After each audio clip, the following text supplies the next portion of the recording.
What is up, everybody? It's your boy Obil Mahari here with another edition of MehariNation Sports slash radio here. Shout out to the entire LDBC. Shout out to the entire Lions Den basketball community. And I'm saying basketball community for a specific reason. We got the Final Four here in my hometown of Minneapolis. The good news is it finally stopped raining. It was raining very hard this morning. So now it's now turned cloudy and the weather is starting to dry up and it's getting a little better here. But we're about 1 hour away from the National Semifinals. So I was at the practices yesterday from morning till late afternoon, and I got a lot of good content on my channel there. You also can check me out on Facebook too and on Instagram. And allow me to introduce my website there. Is the link to the website is going to be under the description box. So it's the same name too, but at the moment it's at a first development stage there. So go ahead and check it out. See all my opinionated stuff there. I'm going to write down a lot of opinionated columns there because we got the NBA playoffs that is going to come up in a few weeks after March Madness. So stay tuned. We got a lot of good basketball to talk about shortly. Now, let me just start off by this conversation here. So, I was at the practices yesterday, and all four of these teams look very, very impressive. And I will say, the city of Minneapolis has done a tremendous job of hosting the Final Four here. You know what I'm saying? So, the one thing I will say to do is this: all four of these teams have a great, legit chance of being in Monday night's national championship game. But here's my predictions heading into Saturday. I got Virginia beating Auburn, and I got Michigan State beating Texas Tech. So I'm going to explain to you why I think that way. The first semifinal matchup between Auburn and Virginia. The thing is this with Virginia, I think that Virginia's defense will be able to contain the perimeter shooting of Auburn. The key thing is going to be, can Auburn attack the paint and expose their defense? Because remember, Tony Bennett's defense there is a packed-in zone defense where they basically rotate to the opposite side, rotating other ends of the floor to try to prevent you from scoring inside. But his defense will give up the open jump shot. Now, for Auburn, the guards have to do a job of creating contact and getting to the free throw line. Now, I truly believe in this game, I think Okiki's injury is going to be very felt in this game today. And the reason is Okiki is their best player. He's their most versatile player because he can play at both ends, and he's very good at blocking shots and good at getting his own shot in the low block. So I truly believe that in this game there, I think Auburn is going to have a tougher time getting some shots from the inside. They're going to have to really create, using their guards, using their pick and roll sets to try to create some opportunities for some scoring inside and getting to the free throw line. They need to get to the free throw line and win it significantly. It's the way I see it. Now, with Virginia on the other hand, just give me 1 second here.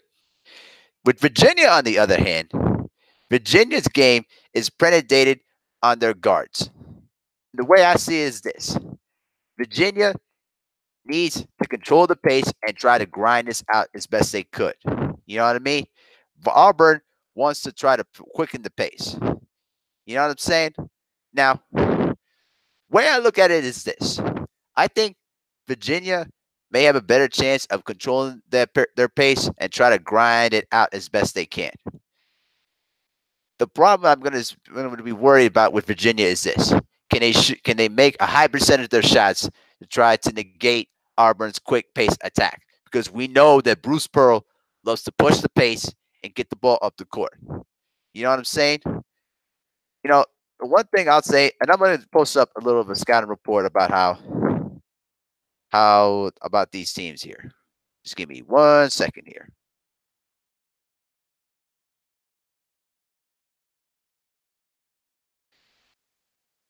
Here.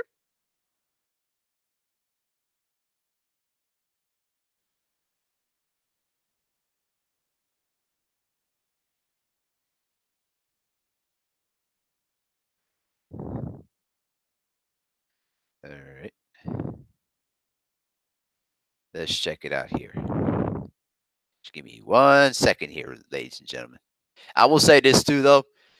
U.S. Bank Stadium did a great job of hosting this tournament, of hosting the Final Four here. It's been a long time since we've been into the Final Four, too. I was actually in the Final Four back in 2001 when Michigan State was also there. They were the defending national champions, but ended up losing to Arizona. And then Duke versus Maryland. It was their fourth regular season meeting between the two teams, and it was another epic classic. You know what I'm saying? And I really, truly, I really loved how the game was being played there. But I will admit that the officiating was bad too. Who we got in the building? What's up, Abil? How's it going, man? Hey, Matt, how's it going there, bro? You done searching houses right now, man? Yep, just got back. Can you hear me okay? Oh yeah, absolutely. I can hear you loud and clear. Great. So you feeling good about your team, Michigan State? I don't know, man. Define good. I'm kind of nervous, but excited. Well, relax though, man. I mean, it's just that it's not gonna be an easy game because I was actually gonna get into the Texas Tech and Michigan State matchup in a minute though. But I will say this though, I've really been impressed of how Cassius Winston has been playing in this tournament though. But you also got to admit that they were not an efficient offensive team early in the season though, and had to really grind it out through the season to try to find their identity.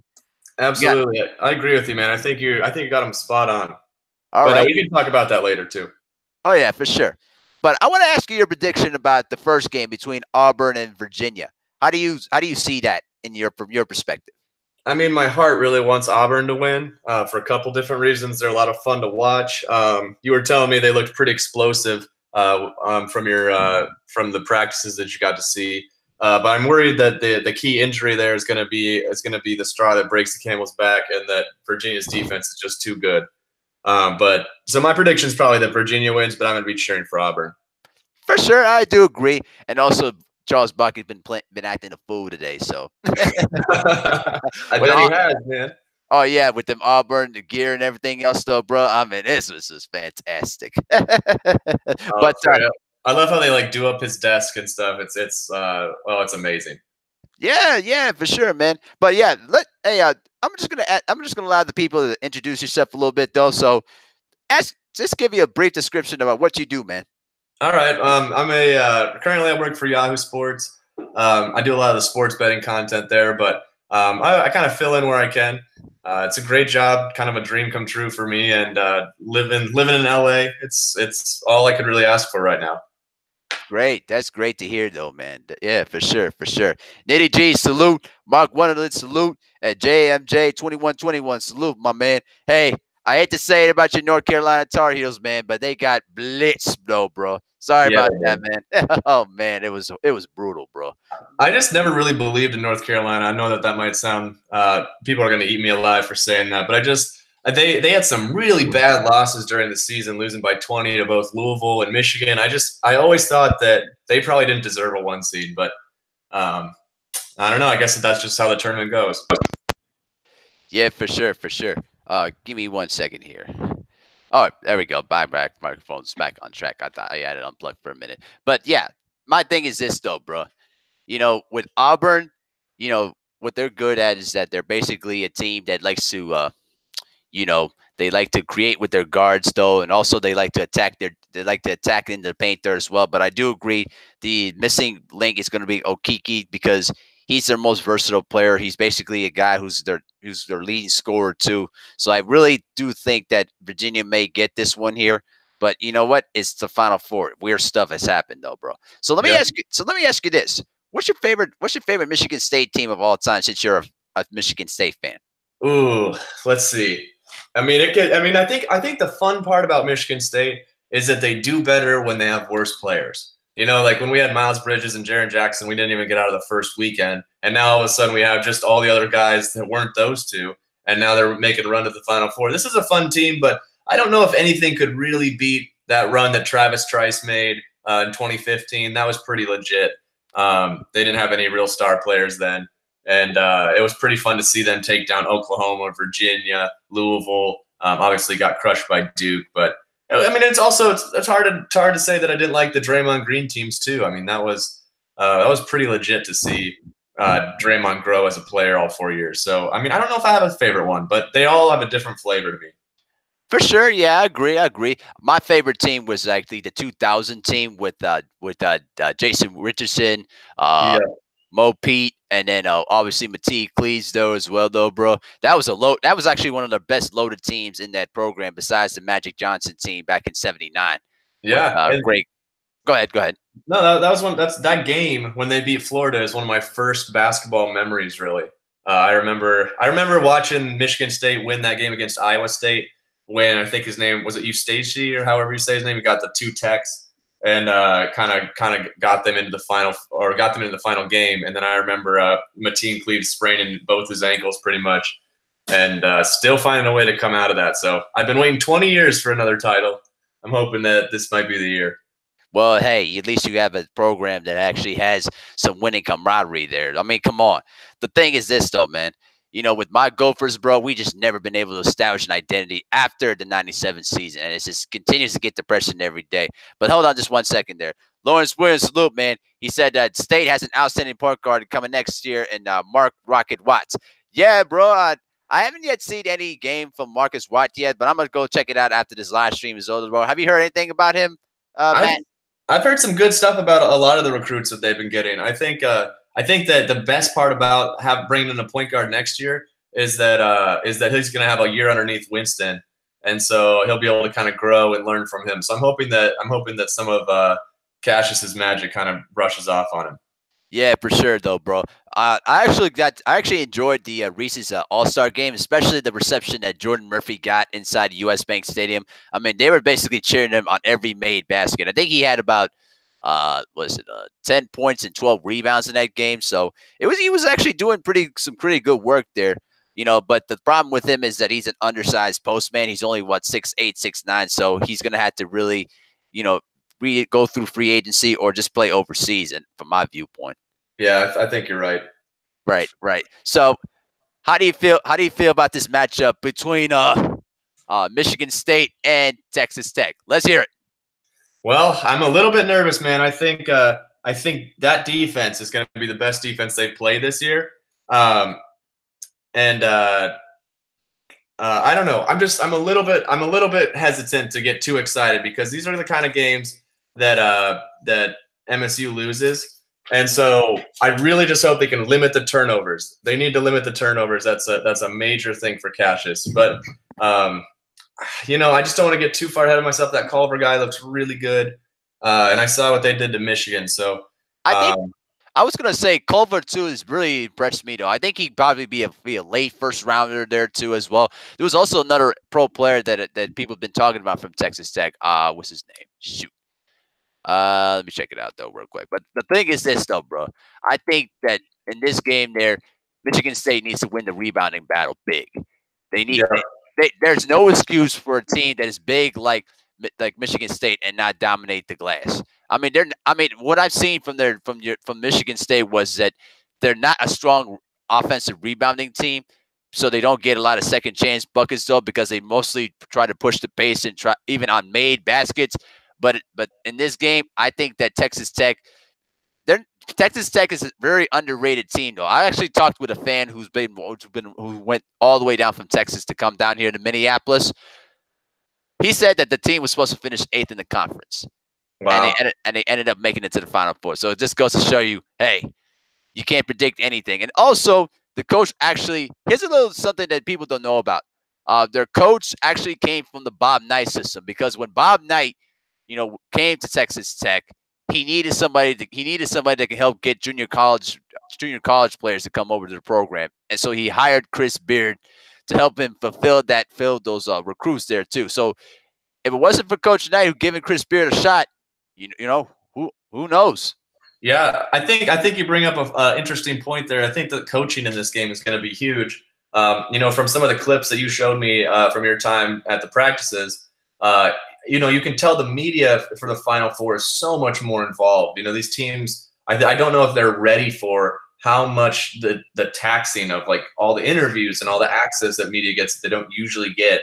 Some of the videos you were sending me, they're interviewing the coaches on the court, and everybody can hear it. So I almost think, though, that it's obviously a win for Michigan State because Tom Izzo's been there 8 times now. He understands how it's all going to work. He can kind of prepare his team for it. But Texas Tech, with this being their first time, this was all kind of new to them. So I think that they could come out a little slow out of the gate. And if Michigan State can get like a 10-point lead early, that would be huge.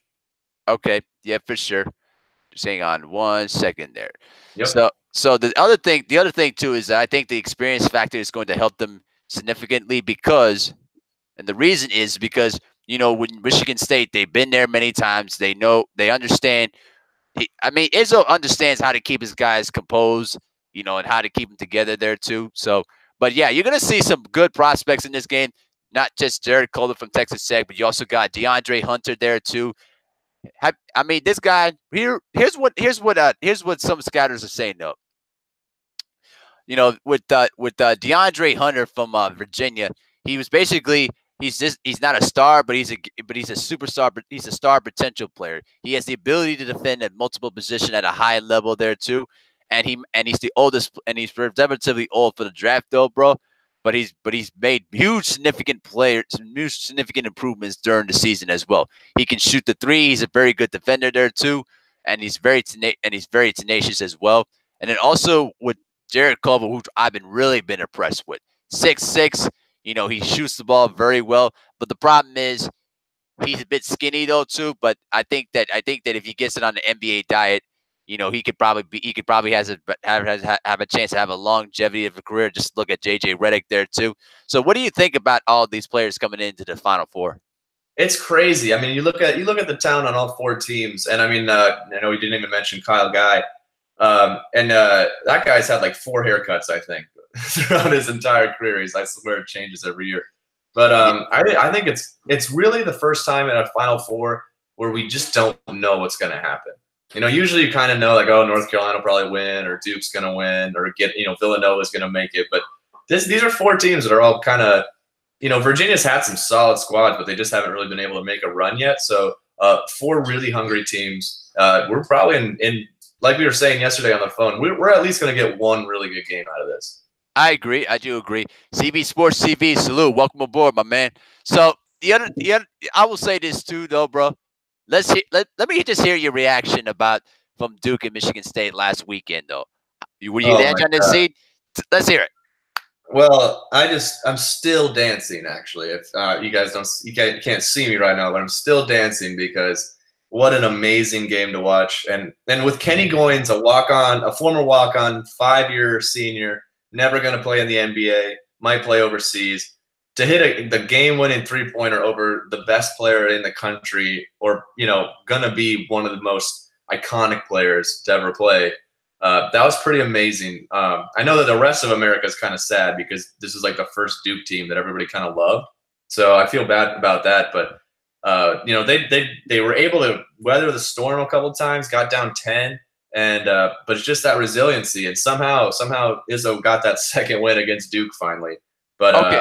But let me ask you this question though too. Since you're involved in Yahoo Sports, I'm sure you hear some good stuff. I'm not going to ask too much. I'm going to ask you a broad question. Do you believe that the one and done the one and done era is slowly pushing itself out, is slowly closing the door a bit, because not just because of basically the NCAA was going to have to make some changes to paying the athletes too, but because also that it's kind of tends to show that senior and junior leadership can lead you a long way. Do you see that kind of transitioning coming up in the next decade? Here's my take on it.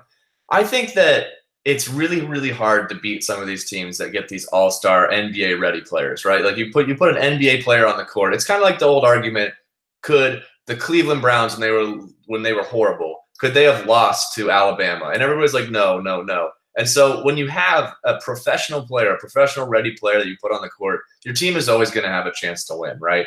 Mm-hmm. But you get into these tournaments and you start playing against teams that the players don't have a future. This is the end of their career. This is everything that they've worked for. This is their moment, and it's actually not this professional player's dream necessarily to win, because they're already thinking about the next year. They're already thinking about their shoe deals. I do think that comes into play in these late time games. The passion can come out a little bit more of these seniors and juniors, where it's like, this is all I got, so I'm going to put it all on the line. And, for Zion, it's like, yeah, you watch the interviews with him in the locker room, and he's like, yeah, it's probably my last game, but I don't really want to talk about that now. I'm just here for my teammates. So I don't know if the one and done is going to ever go away, but I do think that there is a slight advantage that you get by developing a team that truly has a passion for winning the tournament. Okay, agreed. See, the one thing I'll say is this. I think basically what Jim Nantz said after the Michigan State and Duke game kind of hit on me a bit, because he said that there's going to be some questions about the one and done era in the next few years, and that brought up a serious question though too, that eventually at some point in time the age gap is going to either be reduced or it's going to have to clarify, because now you got other leagues there too where top high school players can play there for 1 year and then essentially can get drafted through the league system too. And so, I think that down the line, I think the NCAA is going to have to do one or two things: abolish the amateur status in sports and start paying these athletes. But the problem is going to be, what about the other minor sports? Well, the other thing is this: if you're a hockey player or a baseball player, you get drafted through the professional ranks all the time, and you can leave college and get on a minor league contract. And so, to me, basically what I'm saying is it's a complete double standard. You know what I'm saying? So at the end of the day, the NCAA is going to have to really reform itself, or eventually, sooner or later, is going to have another lawsuit, kind of like what Ed O'Bannon had way back in a couple of years ago, where he challenged the issue of the likeness rule in basketball. Yep. And are you just talking about like where they stop making the games and stuff that you can't buy on? Yep, exactly. Because again, when the issue is this: if you're using the player's likeness to try to to make money off of it, though, the player should get some sort of percentage because you're using their face. So if Zion Williamson was on the face, let's say, of a NCAA March Madness video game from EA Sports, he should get probably maybe 2 or 3% of the cut. I mean, it's not. I mean, not like a huge major cut, but at least some cut to know that you're using my likeness, but you're getting paid to use my face and using my abilities to make money off of me. You know what I'm saying? I totally agree with you. I think we have very similar thoughts on. I mean, my thing with we talk about the one and done. I think that's just the NCAA being greedy. They saw that LeBron James skipped out on. They missed out on LeBron James, right? And so because he was allowed to go right to the pros, and so the NCAA is like, oh, I want a cut of that. Like, we can't be losing those players. So here's the thing about the NCAA. I don't know if you can ever actually pay every single player, because there's so many of them. And like you bring up the other sports, and we would talk about women's sports. But here's what I would suggest. Don't take away the one and done. If you're good enough to go to the league, you should be able to go to the league. There's no reason that you should have to play for the NCAA and maybe get injured and ruin your career just so that they can profit off of it. But I also think that people should be able to sign sponsorship deals from day one. Like Lamar Jackson should be able to sell pizza, sponsor the local Pizza Hut in Louisville. And, he can make money off that because he is so talented that his name is worth something. Like Zion Williamson should have been able to have his own shoe deal. But then you think about guys like, for example, Kenny Goins, who isn't going to get paid in the NBA. But maybe he could be somebody that's sponsoring stuff in Lansing now. Players like that, they can make money off the local markets. It might not be that much money, but it's at least going to allow each player to invest in themselves and be able to profit off themselves as well. For sure. I definitely agree with that. So the rest of the chat there too, man, feel free to have any other questions there or anything you want to talk about. Just let me know there too. And also debuted my website. The link is going to be in the description box there too, so you all can check it out. I'm going to try to post in some commentary opinions. We got the playoffs coming up in 2 weeks, so I'm going to do a top 10 greatest playoff series of all time from my era there, from the 90s all the way towards now. So stay tuned for that. So the website looks dope, by the way. Everybody should really check it out. Thank you. Appreciate it, though, man. It's only a basic start there, but eventually it's going to get better down the line. But it's basically I just post up all my photos and all my all my Special Olympic memorabilia photos there too. So y'all go ahead and check it out. So, so you ready? You ready for Michigan State's game? You feeling nervous there, buddy? Yes, sir. I'm getting ready. I'm about to, right after we get done with this, I'm going to go get my body paint on. And then I'm gonna be ready to go to the Michigan State bar here in LA. Are you serious, bro? You wearing body paint? No, I'm not gonna wear body paint, but I am gonna wear my Cassius Winston headband. Thank goodness, though, bro. Like if you're thinking about wearing body paint, there, bro, like I can't do it. No. Abiel, did you see that video of me freaking out at the Duke game? Of course, I saw you freaking out there, bro. You about to have a heart attack in this thing. No, I think I lost like 10 years of my life. You know what? I actually met up with a guy who he named his son after Christian Laettner, but not necessarily off of that. But the thing is this: he's a huge Duke hater.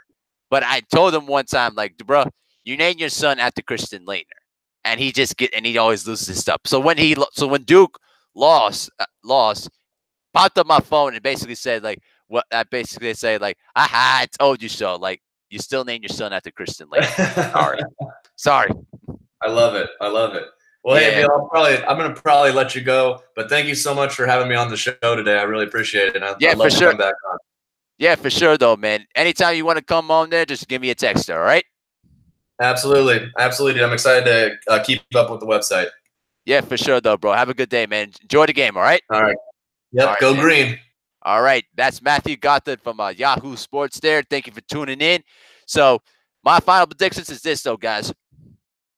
I got Auburn beating. I should got Virginia beating Auburn in the first game there too. I think Okiki's presence is going to be felt. Is going to be missed in this game there too. I think that the talent of DeAndre Hunter and also and Ty Jerome there too, who's also a junior who also is very good at 3-point shooting, but he has decent side to defend both guard positions. I think it's going to be a very interesting matchup, but I think I got Virginia beating Auburn there, with all due respect to what they've done so far. And then in the second semifinal game, I got Michigan State beating Texas Tech. It's up big money. I got $150 on Auburn there. Oh, man, +6. Okay, big money. I feel you on that. I feel you. And then he said Rocket Watts is a monster there. Lawrence wins. Oh, okay. I'll check out some tape there, Denard Kirkland. No, for sure, though, man. I haven't heard much about Rocket Watts there yet, though, bro. But I'm gonna try to check out some tape after this live stream is over there too, so I could try to make sure to keep up what's going on there as well. But yeah, though, man, I had a great time looking around the city of Minneapolis there, bro. Got a lot of videos, a lot of interviews on the Jumbotron up in US Bank Stadium there too. So you can go ahead and follow me on Facebook there and check out those live footages I got there too, though, man, and also on Instagram as well. Those are my two main platforms that I used that day as well, though. So Twitter is gonna be the next thing I'll try to figure out there too. So stay tuned. We got some other stuff that's gonna be coming in down the line there. You know what I'm saying? So it's gonna be a great It's gonna be a great time in those semifinal games. You know what I'm saying? So, just like what my man Matt Gothard said, though, the one thing that Michigan State needs to do well is they need to, dominate the boards and also control the pace, because they're kind of a team that's a mixture of both Gonzaga and also who else did they beat there? They're both a mixture of Gonzaga there, and who else did they beat? Gonzaga and also make sure to check just real quick here. Oh yeah, Michigan. Yep, exactly. Yep. I almost forgot for a moment. Okay. because both those teams, they're both terrific offensive teams, and they basically contain them and shut them down. I mean, when you go against Michigan, who's one of the best offensive teams in the nation, and you hold them to 44 points, you means you're a very good defensive team. And also, Gonzaga had very good sides, but they're not very creative in terms of their offense, though, man. So, at the end of the day, I think that their defense, they're not going to back down for Michigan State. They're not going to back down for Michigan State, but I think